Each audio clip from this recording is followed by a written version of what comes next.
Muy buenas noches con todos, chicos. Bueno, en esta oportunidad tenemos la ponencia a cargo de la universitaria María Fernanda Fernández Fernández sobre el tema fisiopatología del infarto agudo de miocardio. Te cedo la palabra, Mafa. Gracias, Ronald. Buenas noches con todos. Disculpen también el tema de cambiar la ponencia, pero espero que les guste. He tratado de hacerlo dinámico y con varios memes, así que con todo menos miedo. Vale. Me imagino que ya todos llenaron el pretest, porque es un requisito también para el tema de la certificación. Voy a prender mi pantalla para que me vean. Hola, soy María Fernanda. Si bien este tema era de fisiopatología específicamente del infarto agudo de miocardio, hay que conocer de que el infarto per se está dentro con la angina inestable de síndrome coronario agudo. Entonces, como básicamente tanto la angina inestable, el infarto con o sin elevación del segmento CT tienen una fisiopatología similar, por no decir parecida, quería abordar todos estos aspectos, ¿no? Ahora que ya me vieron, voy a apagar mi cámara por un tema de internet. Ahora sí, chicos.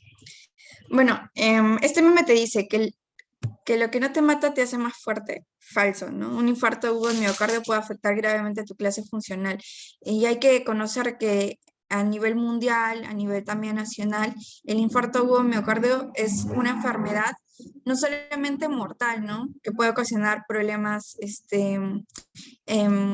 también de morbilidad, ¿no? Ocasionando, por ejemplo, que puedas tener una secuela y por lo tanto después ser más propensa a tener otro infarto. Entonces, este es un tema bastante importante y conocer cómo se produce también es importante porque cuando tengamos en su momento pacientes, podamos explicar cómo es que sucede un infarto de una manera mucho más sencilla. Ahora sí, hay que saber que el infarto pues significa peligro, ¿no? No solamente el infarto, sino en sí todo el síndrome isquémico coronario agudo. Ahora sí, recordemos un poco de la anatomía cardiovascular. Aquí tenemos un corazón. Nosotros sabemos que hay vasos vasos sanguíneos como es la aorta, ¿no? Es una arteria, la aurícula derecha, el ventrículo, el epicardio y así. Bueno, dentro de las capas que cubren el corazón, que conforman el corazón, tenemos estas principales, ¿no? Más distal, la que está más externa, es la capa del pericardio, que ustedes ya la conocen. Tiene una hoja visceral y una hoja parietal. La parietal es la más externa, luego la visceral, y dentro o en medio de estas dos hojas está la cavidad pericárdica, ¿no? Con un líquido que permite que estas dos hojas pues no se peguen y ayuda también un poco a la contractibilidad del corazón. Pero la que tiene esa función per se es el miocardio, ¿no? La que permite que el corazón con sus células musculares elásticas se pueda contraer, ¿no? Y hacer lo que sabemos como es sístole y diástole. Luego, más interna, tenemos el endocardio, que tiene, aquí no está escrito, pero tiene 3 capas también, ¿no? Un endotelio que es más externo, una lámina basal, que es la parte intermedia, y un subendocardio, ¿no? Que es bueno, la más interna. Y bueno, dentro de eso ya está dentro las cavidades, las aurículas y ventrículos. Pero esto es importante que lo conozcamos porque es aquí donde irrigan, ¿no? Las arterias coronarias y por tal motivo es donde se puede producir isquemia. Y la isquemia es cuando falta oxígeno en una zona, ¿no? En este caso del corazón. Entonces, por ejemplo, puede ocurrir una isquemia a nivel subendocárdico, puede ocurrir una isquemia a nivel miocárdico, epicárdico, puede ocurrir. ¿Cuáles son las más comunes? Ya lo vamos a ver, la transmural, la que es la isquemia de todas estas secciones del corazón. Bueno, ya recordamos esto, que es algo que hemos visto en la anatomía. Hay que recordar también lo que es fisiología, ¿no? Del corazón, la parte del electrocardiograma. Si bien no somos aquí expertos en electrocardiograma y no es una clase para ver electros, pero hay que conocer cuál es la relación que tiene un electrocardiograma con el potencial de acción, que yo lo he visto en una clase pasada, si mal no recuerdo. El potencial de acción tiene fases, ¿no? La fase de despolarización, repolarización, y esta fase, o el potencial de acción, nosotros sabemos que es muy diferente un potencial de acción de músculo cardíaco que de otra parte del cuerpo, ¿no? Por eso acá tenemos esta parte que como meseta, ¿no? Que se alarga un poco más. Entonces, más o menos la relación que tiene el EKG, que es lo que está arriba, que es una representación, si bien son 12 derivaciones, pero de manera resumida siempre muestran esta parte, ¿no? Tenemos una onda P, luego Q, R, S, también J que le dicen acá, el segmento ST, que une tanto la S con la onda T. Y como ven, la P positiva, T positiva, R pico para arriba, el Q usualmente puede estar seguido acá o bajar un poquito, pero no está tan abajo. Y así, ¿no? Y vemos el segmento ST ligeramente o casi isoeléctrico, que está en una misma línea, ¿no? Pareciera que estuviera como que subiendo un poco. Y así. Y esto se relaciona mucho a lo que son las fases de potencial de acción del músculo cardíaco, ¿no? La fase 0, 1, 2, 3. ¿Y dónde es? Y la pregunta sería, ¿dónde es lo que, o en qué zona, o en qué fase del potencial de acción es cuando podemos distinguir que ocurre un infarto, una isquemia, una lesión miocárdica, ¿no? Principalmente en este periodo de aquí, en la repolarización. Por eso vamos a tener cambios del electrocardiograma tanto en la onda T como en el segmento ST. No obstante, también pueden haber cambios aquí en la onda Q, pero principalmente es estas dos zonas, ¿no? Las que se van a ver alteradas. Y ahorita lo vamos a ver. Y acá está también más o menos el electro, viendo cómo desde la onda P, desde este estímulo en el nodo sinoauricular o nodo SA, pasa hasta la onda T, donde está la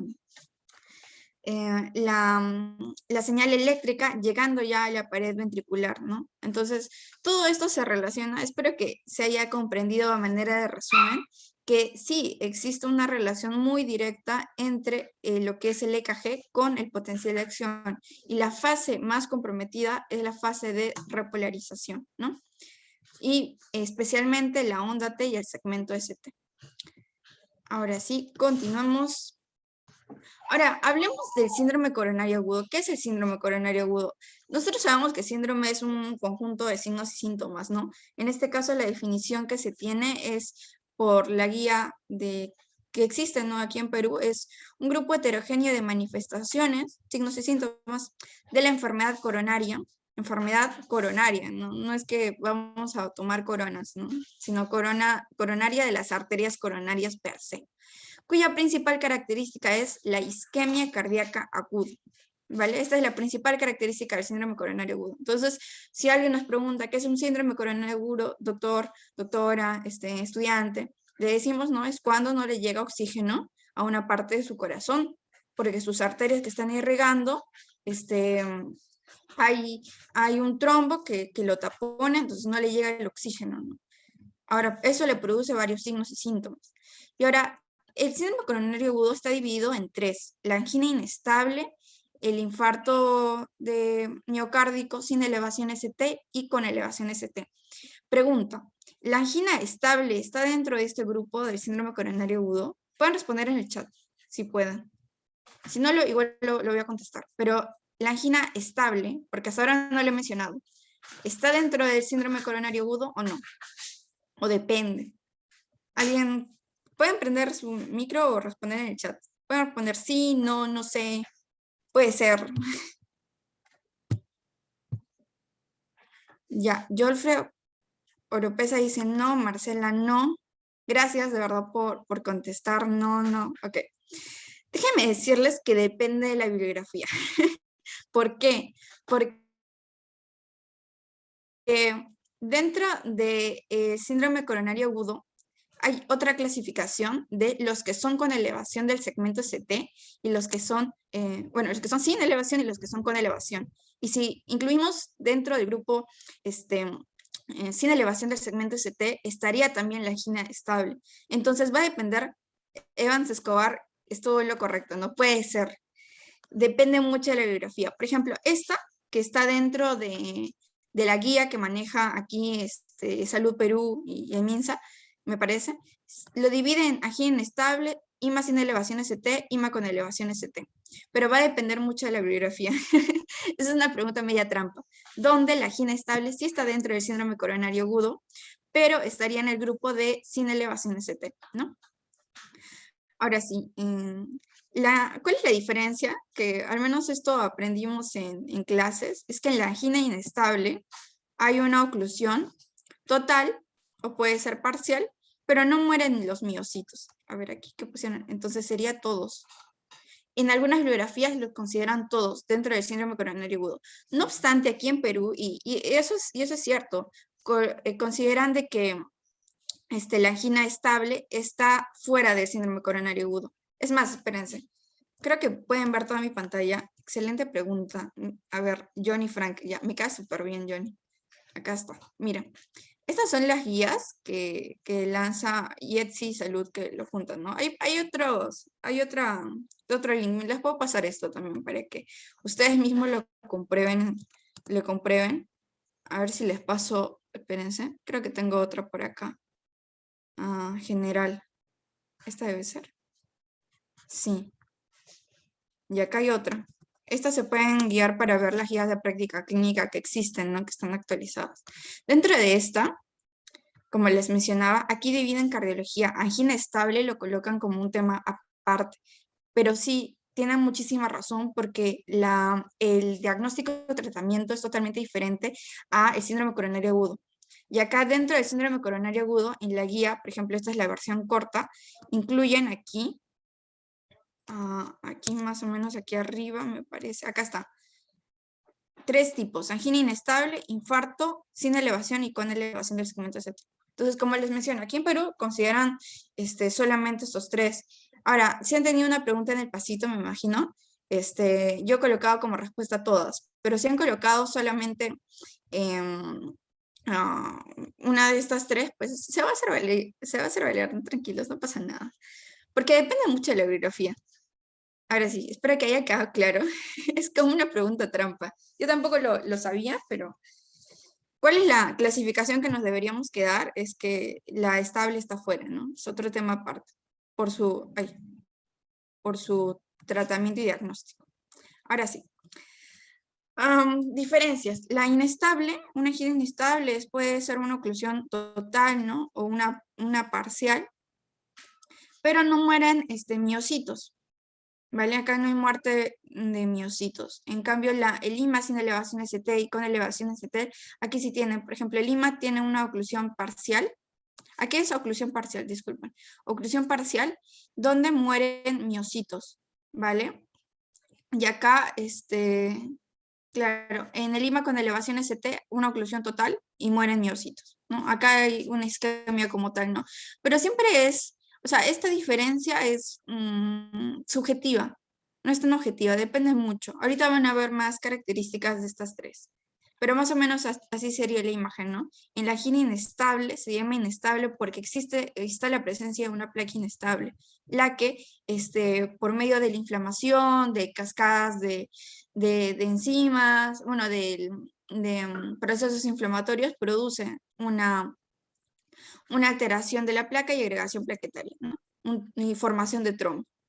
Sin elevación ST ya se está formando el trombo per se, pero sigue junto a la placa y con elevación del ST hay una oclusión total, ¿no?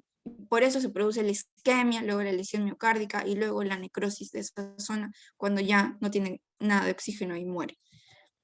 Qué triste desenlace para los miocitos. Ahora sí. Continuamos, por fin es viernes, saquen las coronarias, ¿no? Esta es parte introductoria para esta parte de que recordemos, ¿no? La arteria coronaria derecha y la arteria coronaria izquierda. La arteria que sale de esta arteria coronaria derecha, una de las más importantes es esta, ¿no? La arteria descendente posterior. ¿Por qué? Porque tiene más superficie de irrigación. O también se llama interventricular posterior, ¿no? Entre los ventrículos posteriores. Ahora, en la arteria coronaria izquierda es donde sucede la acción verdaderamente. Aquí tenemos una que sale, que es la arteria circunfleja izquierda, que se va por atrás, ¿no? ¿Se acuerdan de las circunflejas, que son como los bracitos del corazón que abrazan el corazón de un lado al otro?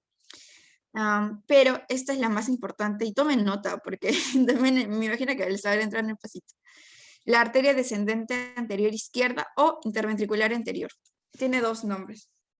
Incluso en anatomía creo que todas las arterias tienen más de 5 nombres, pero esas son las más conocidas. Descendente anterior izquierda o izquierda anterior descendente, o interventricular anterior. ¿Por qué esto es importante? Porque tienen más que las anteriores, tienen una superficie de irrigación mucho mayor en toda la parte anterior, especialmente en la parte interventricular anterior, ¿no? Por eso el nombre.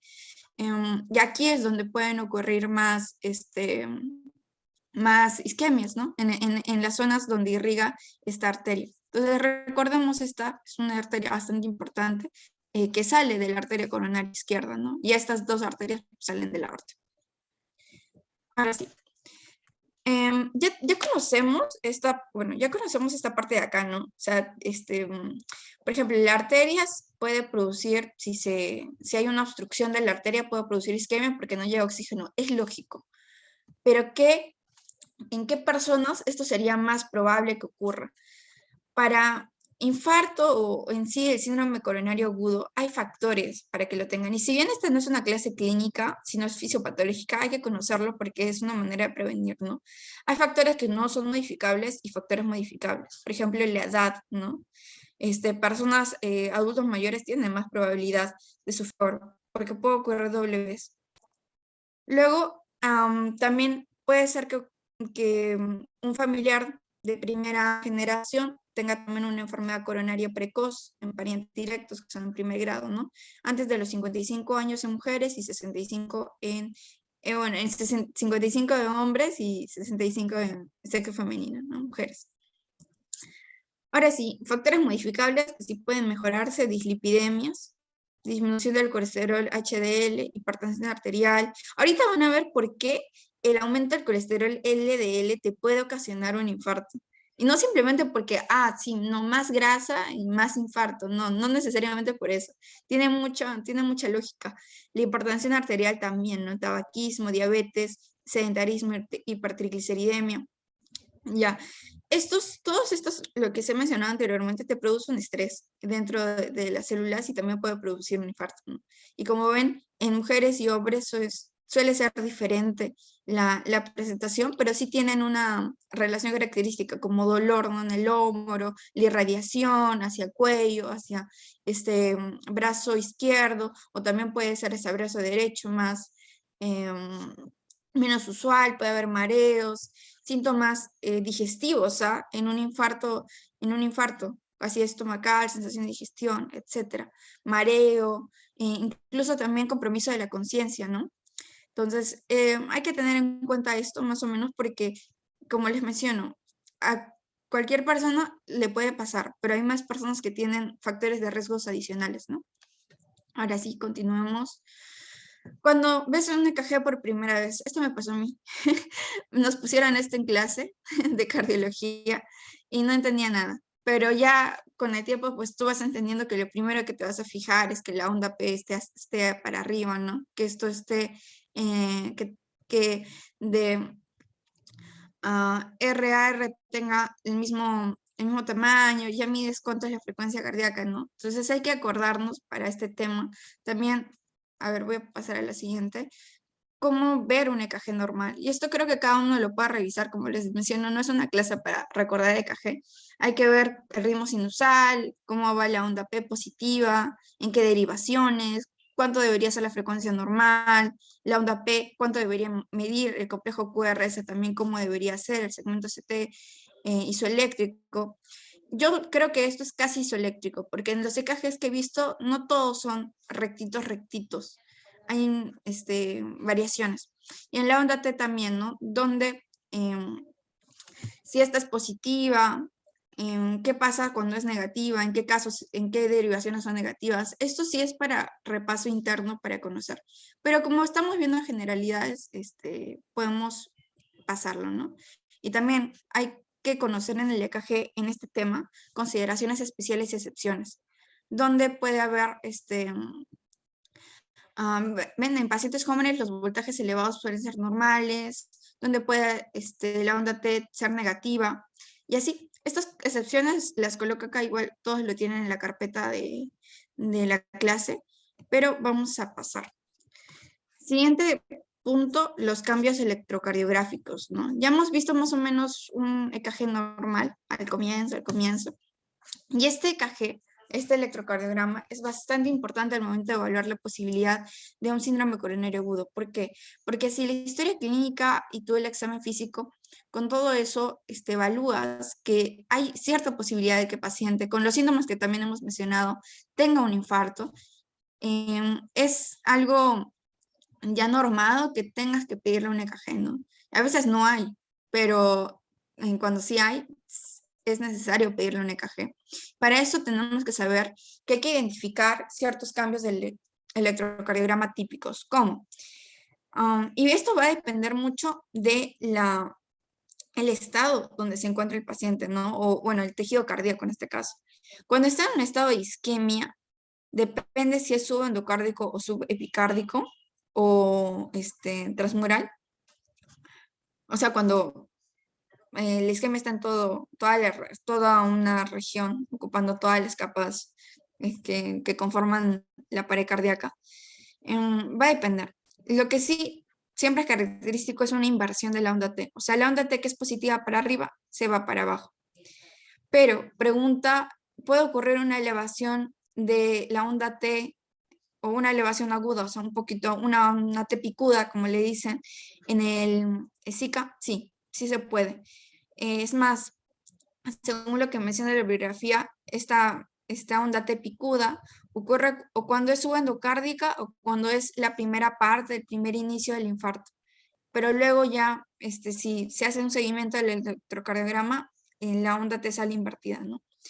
También otro cambio es la elevación del segmento ST, pero la elevación del segmento ST hay que saber cómo se va a elevar, ¿no? Porque hay dos formas de elevarse, una forma cóncava y una forma convexa, que ahorita lo vamos a ver en imágenes tranquilos, pero en este caso se eleva, ¿no? Se pone más arriba, sí.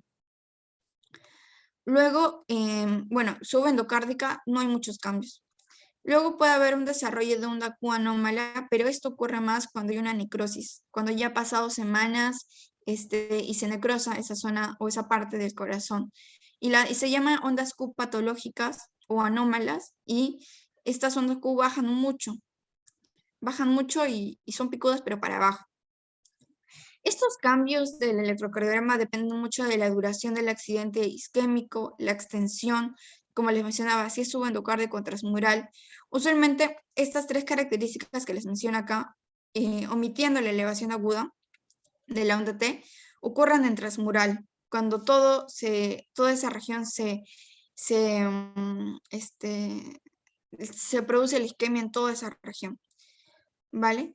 Y la localización puede ser anterior, frente o posterior inferior, dependiendo de la arteria donde haya ocurrido, ¿no? Ya les comenté que la más frecuente donde es anterior, ¿no? Ahora sí, en su mayoría, ¿cuál es la fase el potencial de acción que se altera durante la isquemia y lesión miocárdica? Ya dijimos la repolarización del potencial de acción, ¿no? Por eso la onda T, el segmento ST se ven afectados. Listo. Esta parte creo que ya ha quedado clara. Igual si hay preguntas le pueden poner en el chat, ¿no? Como para recordar, en el Zika y en el EKG pues vamos a tener estas tres variaciones. Una Q para abajo, una Q anómala, es símbolo prácticamente de infarto, de necrosis de esa zona. Si hay elevación del segmento ST, lesión miocárdica, y si hay una onda T invertida, en su mayoría de veces es porque ya está ocurriendo la isquemia, ¿vale? Esas tres características podemos distinguir en el EKG. Ahora sí, estuviste toda la noche estudiando el electrocardiograma, creo que tengo un LST elevado. Vamos a hablar de cómo se produce la elevación del segmento ST. En condiciones normales, el segmento ST, como les mencionaba, del EKG es casi isoeléctrico. Es esa rayita entre la S y la T. Ya está. ¿Qué debemos saber en esta zona? Que la isquemia grave, aguda, va a hacer dos fines, ¿no? Reducir el potencial de membrana y acortar el potencial de acción de la región isquémica. Esto es algo teórico, pero si vamos a la práctica, hay que saber que puede haber dos tipos de lesiones, como les decía. Una lesión subendocárdica, que en la parte más interna de la pared del corazón, y esto que va a ocasionar una depresión del segmento ST, no una elevación, una depresión, y se baja este segmento ST, ¿no? Como pueden ver aquí. Pregunta, si se baja la depresión del segmento ST, ¿lo voy a yo diagnosticar al paciente con Zika directamente o no? Pongan en el chat, ¿sí o no? Si encuentro una depresión del segmento ST, ¿lo diagnostico automáticamente con Zika? ¿Sí o no? Pueden poner sí, no, puede ser también. Quizás es otra pregunta con trampa.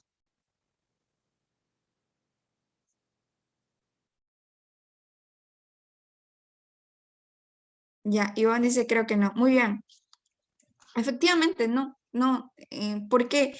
Porque tanto la elevación como la depresión del segmento CT puede tener muchas causas.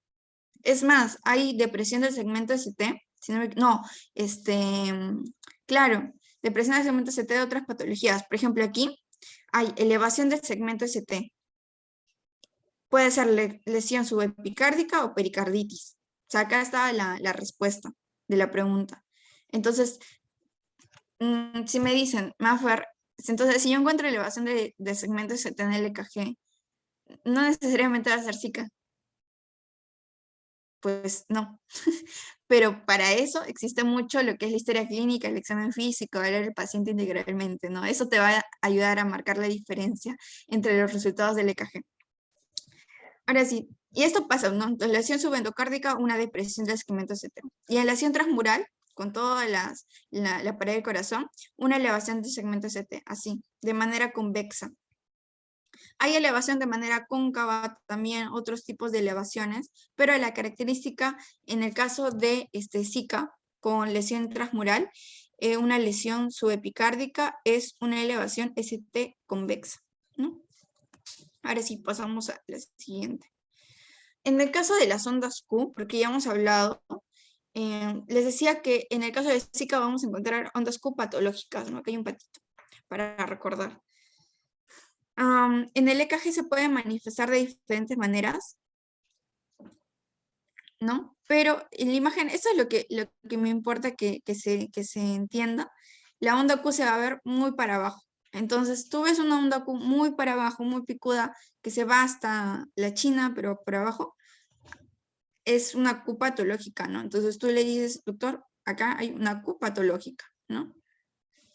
Y obviamente esto tiene medidas, tiene duraciones, hay que ver más o menos en qué derivaciones se encuentra en la 2, en la 3 y la AEBF, VF. Pero también en este caso, ondas Q patológicas no necesariamente va a ser necrosis de Zika, sino también puede ser miocardiopatía, errores en la posición de los electrodos. En este caso no suele cumplirse la ley de Einthoven. La ley de Einthoven, no sé si se acuerdan cuando es EKG, que es el triángulo invertido, ¿no? Donde está el hombre, bueno, no en posición anatómica, sino como en una posición de crucifixión.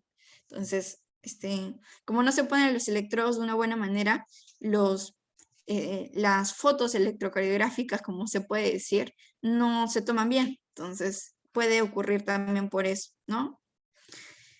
Ese es el mundo del EKG. A los que les gusta, pues felicidades. Es complicado, pero la cosa es distinguir ciertas características propias, ¿no? Para saber la diferencia después con el examen físico y la historia clínica. Ahora sí, hablemos de biomarcadores séricos. Ya hablamos del EKG, que es muy importante para el diagnóstico, pero también otra forma de diagnosticar complementaria son los biomarcadores séricos. Ahora, hay que entender que conforme las células miocárdicas mueren, su contenido intracelular difunde, o mueren porque no tienen oxígeno, ¿no? Su contenido intracelular difunde al intersticio circundante y después a la sangre. Es por eso que se puede pedir un análisis de sangre para ver biomarcadores como troponina y creatinina, ahorita lo vamos a ver, que te permiten ver si hubo una lesión, ¿no? Ahora sí, ¿cuáles son los biomarcadores séricos? Como les decía, la troponina I, troponina T, que son enzimas cardíacas específicas o biomarcadores cardíacos específicos, y la sinasa de creatinina MB. Esta no es un biomarcador específico. ¿Por qué? Porque también se encuentra en el cerebro, también puede estar elevada cuando te hacen una inyección intramuscular, entonces también puede haber, ¿no? Pero, ¿cuáles son las que las principales, las que te van a ayudar a hacer un diagnóstico y también para ver una necrosis de miocardio más temprana, las de troponina, ¿no? La diferencia de estas dos la podemos ver abajo. En el caso de la troponina aparecen 3 horas después del inicio del infarto y se mantiene durante 7 a 10 días. Por eso podemos diagnosticar si hubo un infarto en ese periodo de tiempo, ¿no? En los últimos 7 a 10 días. En el caso de la sinasa creatina o creatinsinasa, sube su pico 4 a 8 horas después de la lesión y disminuye en 2 o 3 días. Esta no es tan objetiva, pero usualmente se piden ambas, ¿no? Para complementar el diagnóstico. Continuando, ahora sí nos vamos precisamente a la fisiopatología. Esta parte es bastante bonita porque tiene muchas relaciones, como si fuera un cuento. Ahora sí, vamos a la primera parte. ¿Qué ocurre primero? Primero, puede haber una disfunción del endotelio, ¿vale? Y estamos hablando ahorita de el endotelio de las arterias coronarias, ¿vale? No estamos hablando, por ejemplo, del endotelio de una arteria del pie, sino de las del corazón. Entonces, este endotelio, ¿por qué se puede enfermar? Por estrés de la pared. ¿Qué tipo de estrés puede pasar? Una persona fumadora, ya vimos todos los factores de riesgo que no son modificables y los que sí, ¿no?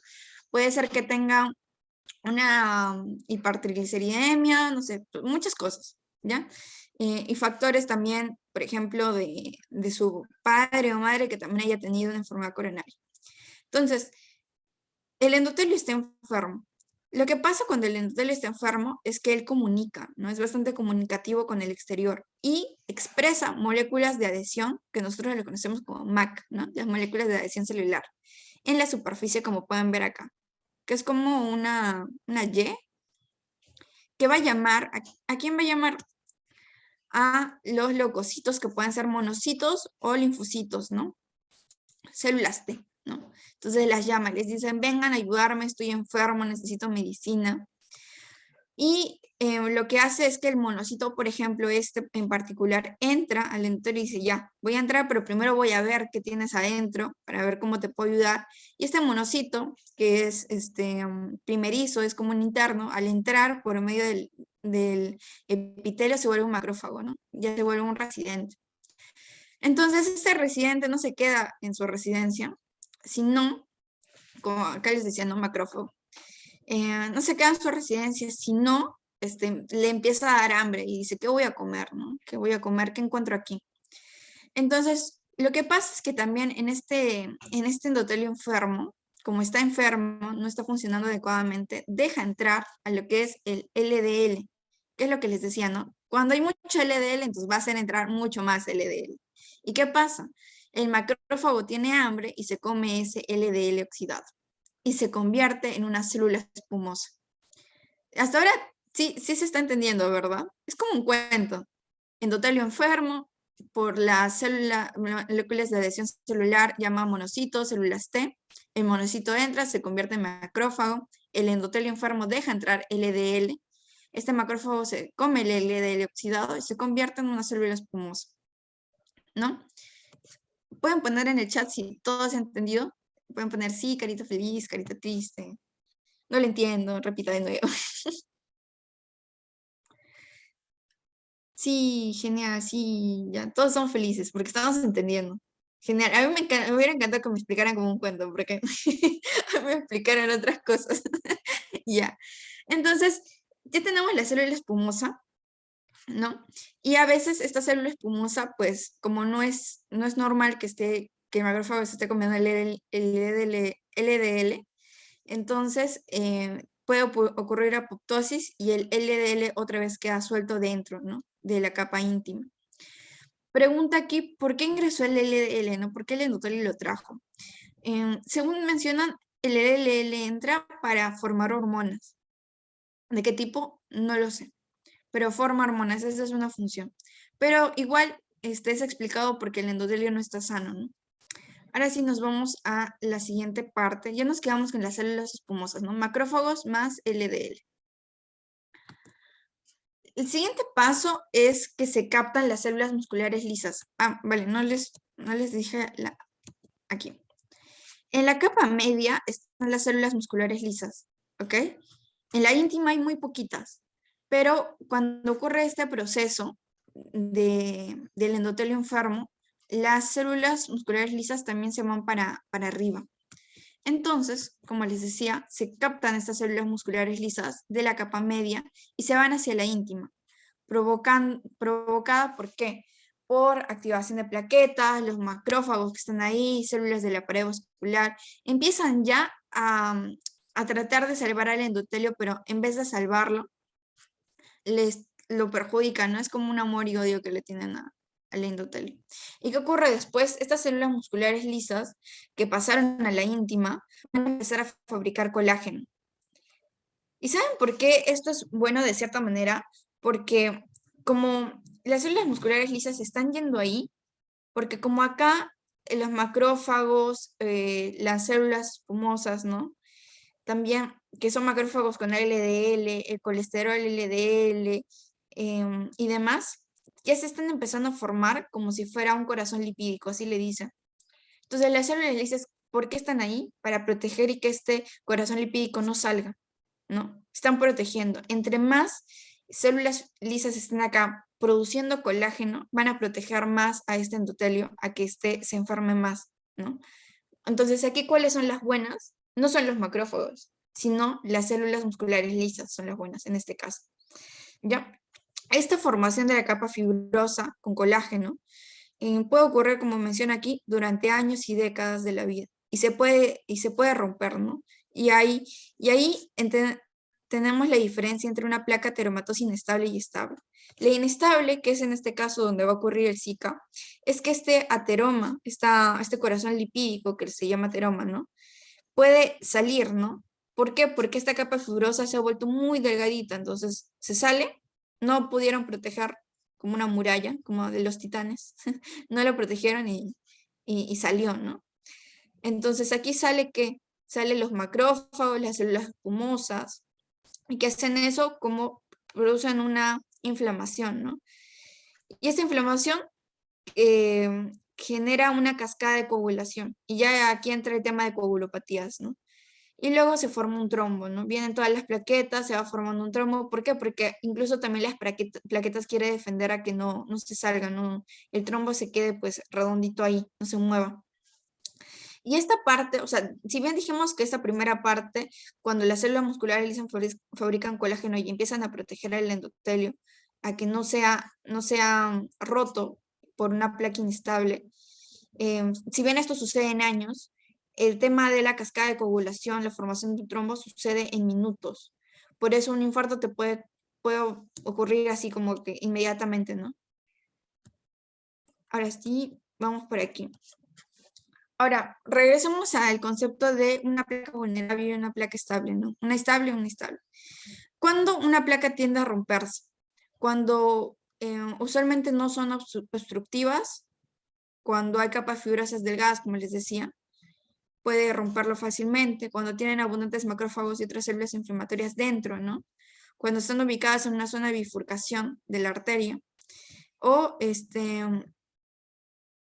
cuando son placas vulnerables de alto riesgo. Y ahorita para explicarles bien esto, porque ahorita lo estoy leyendo, no les estoy explicando, necesito que vean la siguiente imagen de aquí. ¿Cuál creen que es una placa vulnerable? Miren, acá les voy a explicar, acá está el tejido de fibrótico y acá está la grasa. En cambio, acá está la grasa, tejido fibrótico. Este tiene una luz más grande, ¿no? Se supone que acá, pues, pasa mejor la sangre y esta está más pequeñita. ¿Cuál creen que es una placa vulnerable? O sea, ¿cuál creen que se va a romper primero y va a ocasionar una cascada de coagulación, formación de trombo y va a desencadenar un Zika más probablemente? ¿La opción A o la opción B? La A. Muy bien, sí, la A, perfecto. No quiere decir que la B no lo ocasione, ¿no? Porque también ahí hay, ya se está formando, ¿no? Pero la A, sí, efectivamente. Ahora, ¿qué hay que saber? ¿O cuál es la diferencia entre una placa inestable y una placa no inestable? No es cuánta luz tiene del vaso. Por ejemplo, esta es más grande que esta, ¿no? no tiene nada que ver. Puede tener una luz bien chiquitita, pero si tiene esta capa fina, esta capa fibrosa, perdón, abundante, es más probable que esta no se rompa. Por eso les decía aquí, acá está, capas fibrosas delgadas, ¿no? No sé si acá está, sí. Si esta capa fibrosa, la de acá arriba, aunque no sé si están viendo mi mouse, yo moviendo, no sé si lo ven. A ver, espérense. Acá está. Si esta capa fibrosa es muy delgada, se va a romper. Pese a que el lumen sea muy grande, ¿no? Se va a romper. La idea es que, ¿qué queremos? ¿Qué queremos? Es que sea pues abundante así, gruesita. Si es capa fina, esto lo rompe, ¿no? Y se va. Macrófagos, células espumosas, todo sale, ¿no? Y se forma el trombo. Pero si es grande, entre más grande, mejor, ¿no? En esta situación. Y este es el impostor, ¿no? Ahora, pregunta, pero si hay una capa fibrosa protegiendo, ¿qué pasó? ¿No? ¿O por qué una capa fibrosa es más delgada que la otra? También sería una buena pregunta. Aquí tenemos a las dos células que les mencionaba al inicio, a las células T y a los monocitos que se convierten en macrófagos. A ver, listo.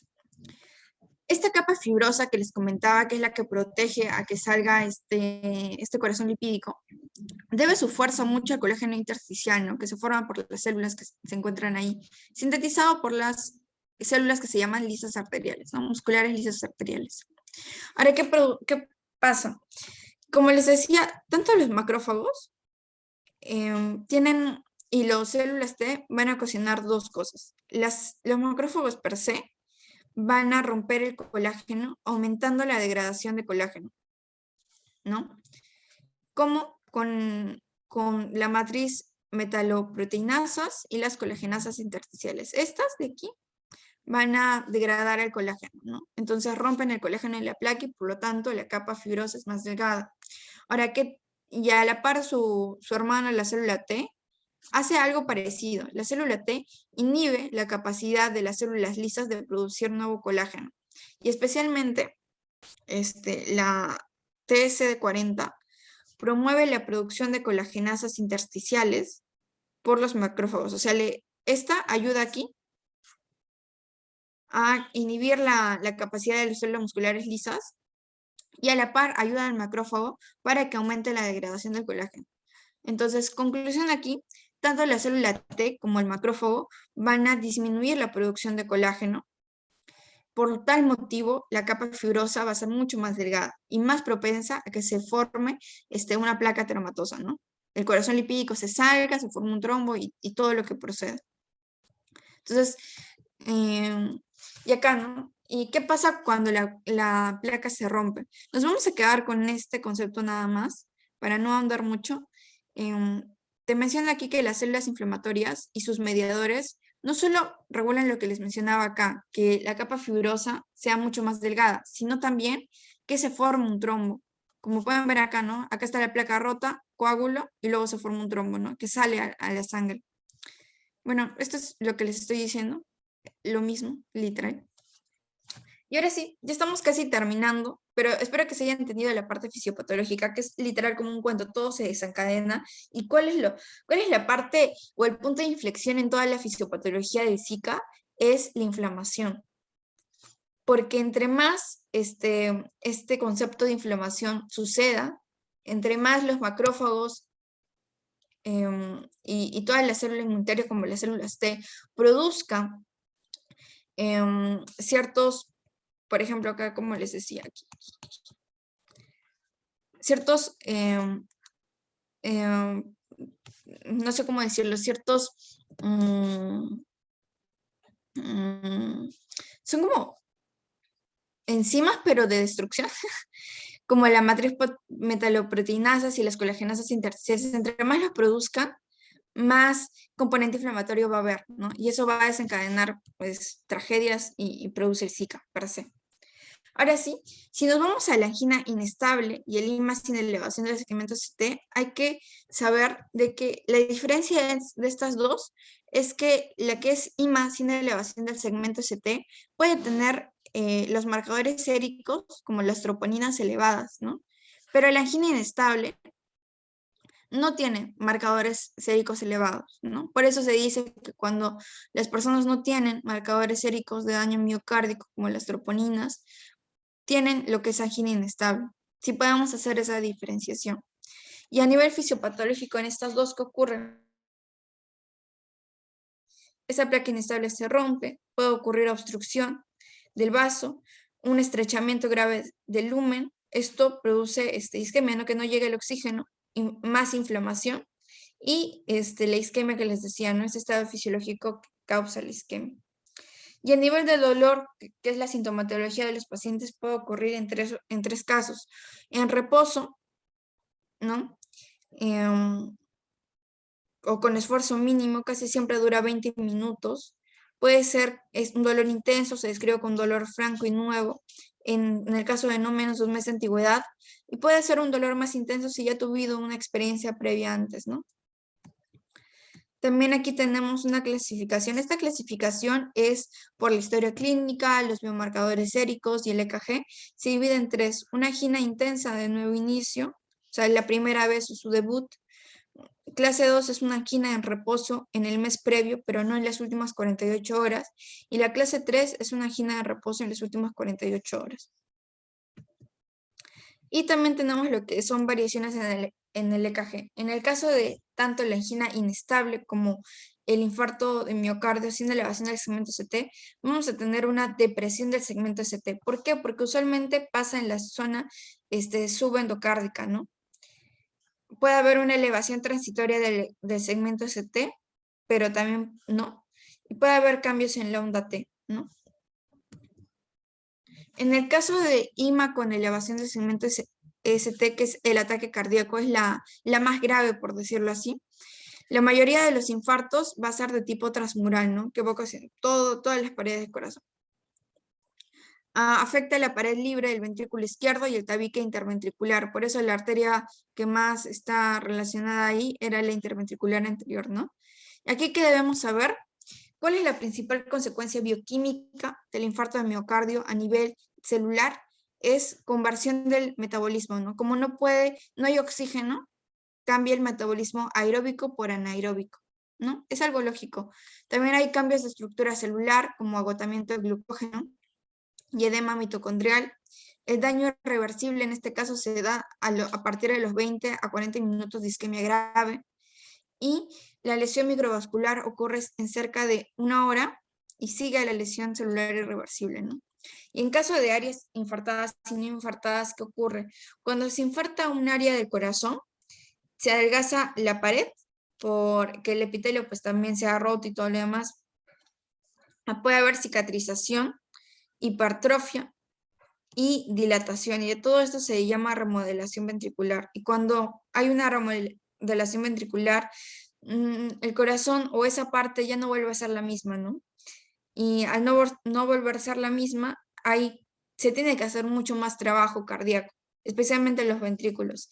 Y eso hace las áreas no infartadas circundantes, ¿no? Las que están cerquitas hacen mayor trabajo y por tanto se puede hipertrofiar el corazón y la parte ventricular, ¿no? Que se llama hipertrofia de adaptación.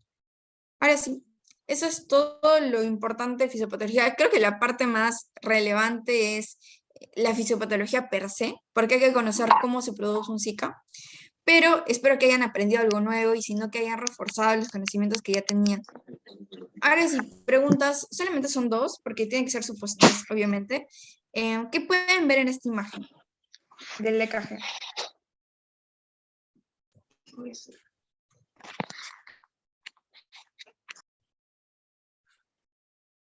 A ver si alguien se anima. Ya, Evans puso elevación ST. ¿Alguien más está de acuerdo? Segmento ST elevado. Muy bien. ¿Alguien más? Quizás ven algo más que no vemos.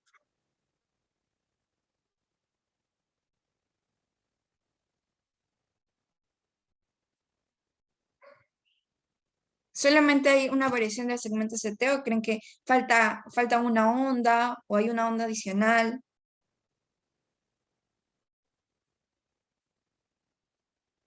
No hay T. Genial, Evans. Sí, yo también recién lo estoy viendo. No hay T. ¿Se han dado cuenta que está P, Q, R, S, y finalmente ese T? Aunque esta se puede ser como una T, ¿no? Pero difícil, ¿ah? Para mí que todo esto es el segmento ST, ¿no? En su forma convexa, y acá faltaba la T, no le pusieron. Pero sí, sí. Muy bien, qué bueno, jóvenes. Elevación del segmento ST. Ahora, siguiente. ¿Qué puedes ver en la siguiente imagen?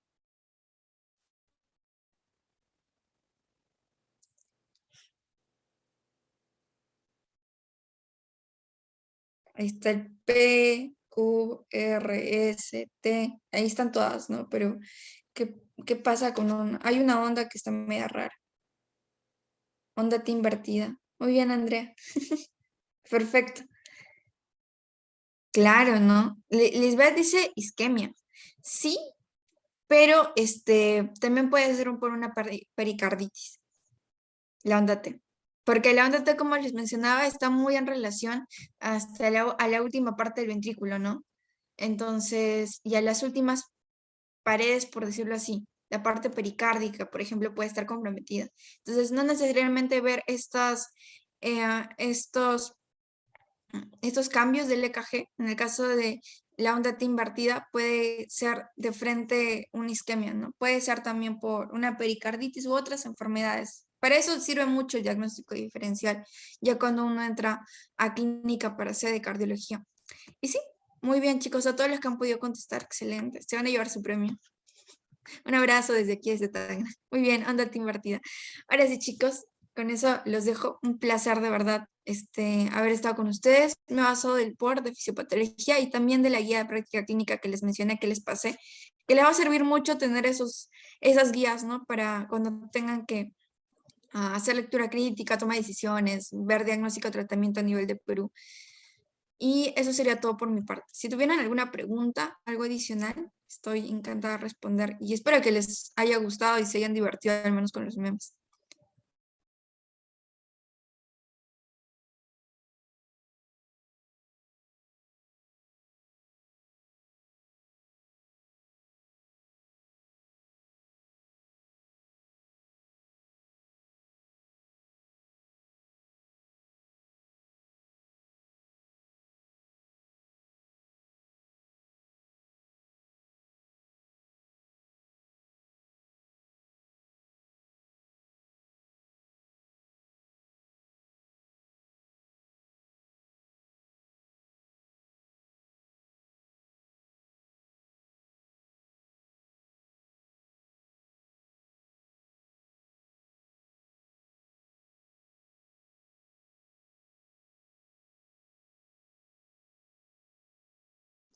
Muchas gracias, Mafer. Sí, chicos, si alguno tuviera una pregunta, consulta, lo dejan en los comentarios. Bueno, hay una pregunta, Mafer, de Jolfre, que dice, ¿cuál es el nombre del libro? Pensaba que era de tema, Ronald, me emocionas. Port, la novena edición, pero creo que va a haber una de 10ª edición. Igual yo les digo que para que ustedes sepan más o menos o confirmen Es que los libros, lo malo es que tienes que ver la nueva edición, a ver si hay conocimientos que se actualizan. Pero siempre tratan de guiarse en un libro y una guía de práctica, ¿no? Para saber si la clasificación o sigue siendo lo mismo. Pero yo me he guiado de eso. Por lo menos en nuestra universidad tratamos de estudiar con ese libro, pero hay otros también súper buenos. Muchas gracias, Mafer. Chicos, en los comentarios les dejé el link del post para que lo puedan estar llenando.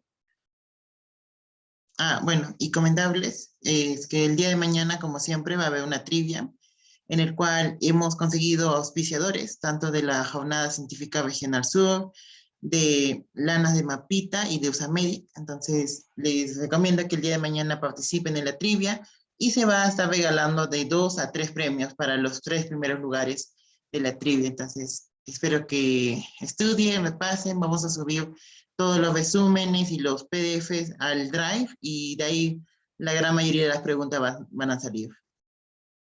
Bueno, eso sería todo, chicos.